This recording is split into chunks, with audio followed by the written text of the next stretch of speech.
É E o isso. que só piora a situação, né, Bruno, Mauro, é que vai ter eleição.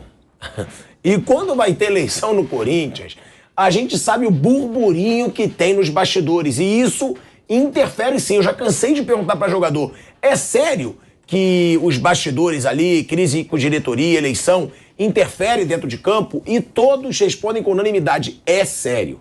Interfere, o clima no clube fica pesado, tem muita disputa política e tem um impasse, né? O grupo do Andrei Sanches põe dinastia sob risco. No poder há mais de 15 anos, grupo político enfrenta divisão na escolha do sucessor do Duílio. O grupo político que comanda o Corinthians desde 2007 e que tem o ex-presidente Andrei Sanches como a figura mais emblemática, enfrenta um impasse. Há cerca de 5 meses para a próxima eleição do clube, não há um candidato definido para suceder o Duílio Monteiro Alves. André Luiz Oliveira, figura notória na política do Corinthians e mais conhecido como André Negão, trabalha há 6 meses para se colocar como a bola da vez, mas enfrenta enorme resistência de seus correligionários. Andrés vem dizendo há meses que não pretende disputar as eleições, mas há no Parque São Jorge quem aposte numa reviravolta caso não se encontre outro nome de consenso ou caso as pesquisas indiquem que realmente André Negão não é competitivo. Em meio ao cenário de incerteza, outros nomes são especulados, como o de Jorge Calil, que já foi vice-presidente e diretor adjunto de futebol, ou de Wagner Alcântara, atual segundo vice. Mauro e Bruno, a gente tem essa situação, né? O Andrés foi no Reis da Resenha, comigo e com o Vamp, e chegou a dizer que ele pensava em colocar o André Negão, que ele achava que era um bom nome, mas que não tinha certeza ainda, que achava o André Negão o próximo ali da fila, na opinião dele, mas pelo jeito não há um consenso. Isso interfere ainda mais um Corinthians que vive uma crise financeira, que vive uma crise técnica, uma crise dentro de campo, uma crise na escolha de treinador e agora esse bastidor, essa ebulição política dentro do clube?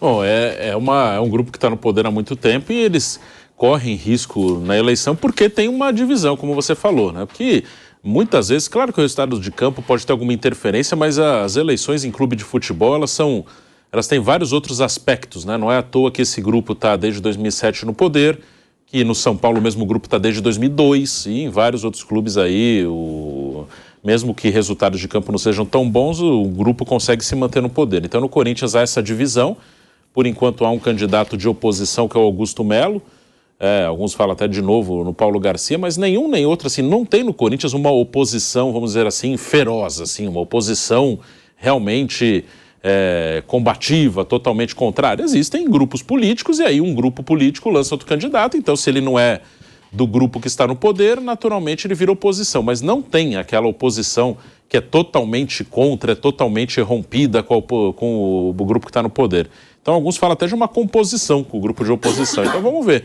Mas no Corinthians, esse lado político vai pesar esse ano, porque também quem está no poder e tendo seu grupo disputando a eleição pode, às vezes, gastar mais do que deve. Isso acontece bastante no futebol brasileiro. Mauro. Eu acho que o Corinthians, ele há muito tempo não tem, assim... Não surge no Corinthians um movimento de pessoas que possam ganhar a eleição e mudar o rumo do clube, né? São sempre os mesmos ali. Eventualmente dissidência. Você vê, o Mário Gobi era do grupo, depois concorreu contra. Virou ali uma dissidência, mas não teve chance, não venceu. E não surge nada de novo. São os mesmos. Você vê, essa discussão é antiga, né? Os nomes que você citou são os mesmos que já aparecem na política do Corinthians há décadas já. Isso já vem desde os anos de 2007, mais ou menos, né? Foi o ano do rebaixamento. São os mesmos, cara. 2007 foi há 16 anos. Então você vê que já vão para 20 anos, vão para duas... Se eles fizerem o próximo presidente, teremos aí 20 anos de controle, de domínio político do clube pelo mesmo grupo, que ficam ali na dança das cadeiras se revezando. Então sempre surge o nome do ex-presidente André Sanches para voltar e fica nisso. Agora, me parece muito claro que o Corinthians precisava de gente nova, com outras ideias, gente com coragem e capacidade para parar a bola, colocar a ordem na casa, dar uma flamengada. botar ordem na casa, acertar as finanças, jogar limpo com a torcida, ter um time dentro das condições do clube, que seja um time mais fraco, que lute para rebaixamento com um time barato. Eu vou lutar para não cair, mas eu vou trabalhar com um time que vai custar 25% desse elenco atual. Essa é a nossa realidade. Eu duvido que a torcida do Corinthians abandonasse o time. Eu duvido. A do Flamengo não abandonou, por que a do Corinthians tem que abandonar? Se jogar limpo com o torcedor, olha, nós estamos quebrados, a situação está feia. Que nem os caras fizeram lá. Para quem não se lembra, 2013, 2012 teve eleição, 2013, os dirigentes do Flamengo pediram não, contrataram uma auditoria, fizeram o levantamento da dívida, eram quase 800 milhões de reais. Isso hoje daria uns 2 bi. Uma dívida impossível.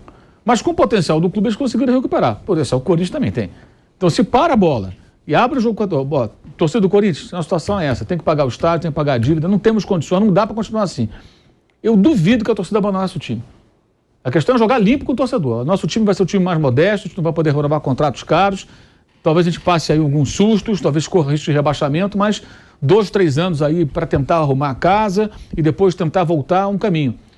Eu acho até que um clube como o Corinthians, isso aconteceu com o Flamengo, gente. Empresas que não queriam se associar ao Flamengo porque era uma bagunça, começaram a patrocinar, começaram a colocar a marca na camisa, começaram a se associar, porque começaram a perceber que tinha alguma coisa séria acontecendo.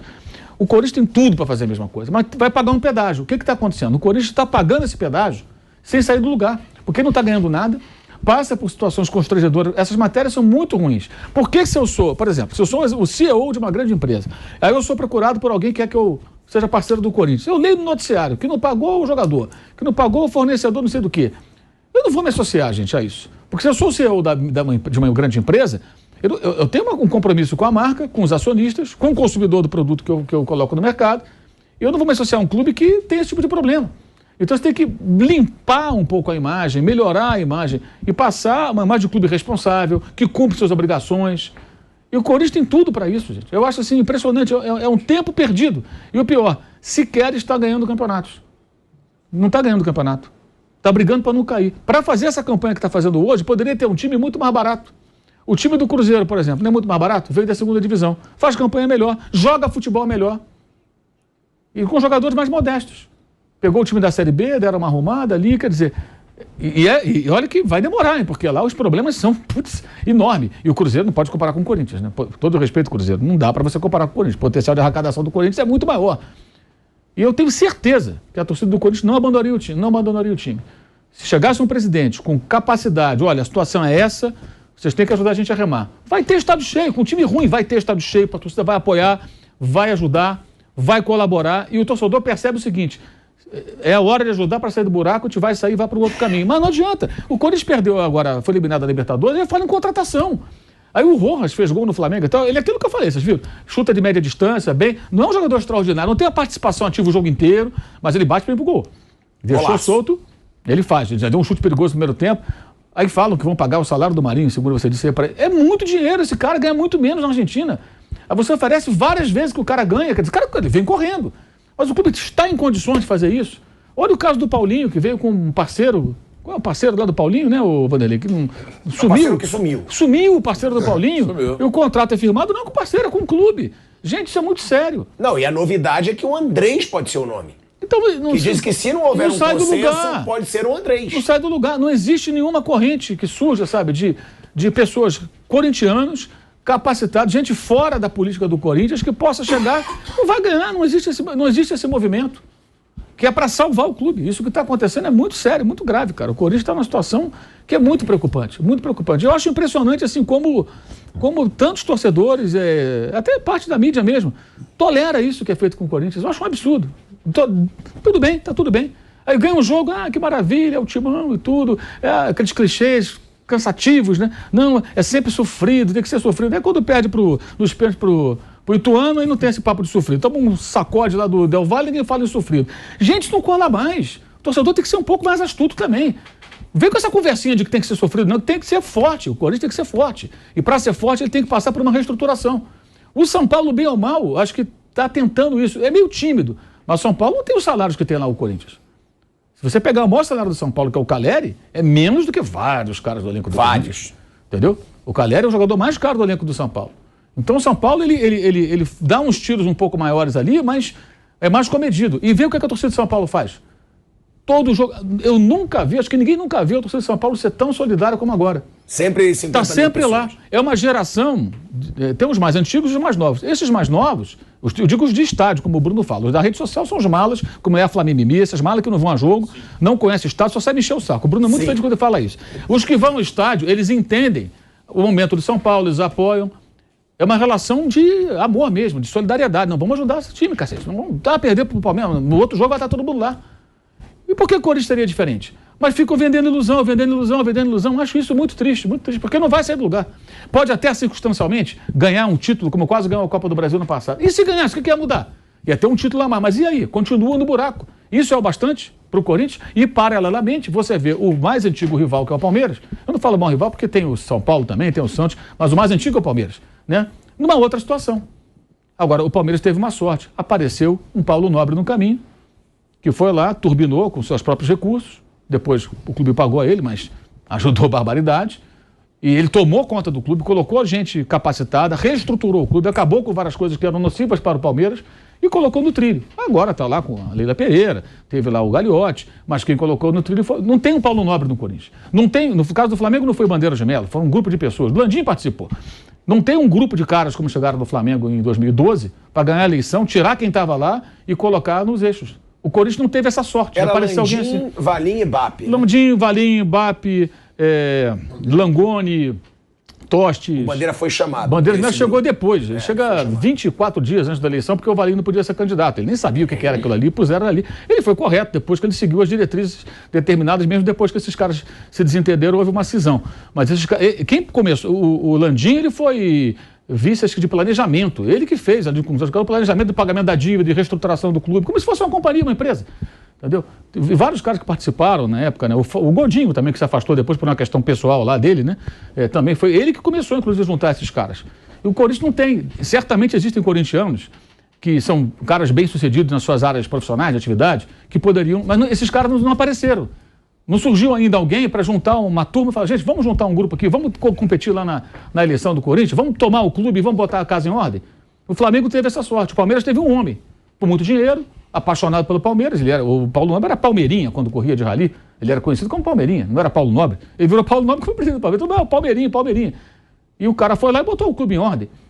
No caso do Corinthians, não tem. E você ia olhar para o Palmeiras e ver a distância, ela vai aumentar, gente. Ela só vai aumentar. Desse jeito, só vai aumentar. Ela só não aumenta porque a torcida do Corinthians é muito grande.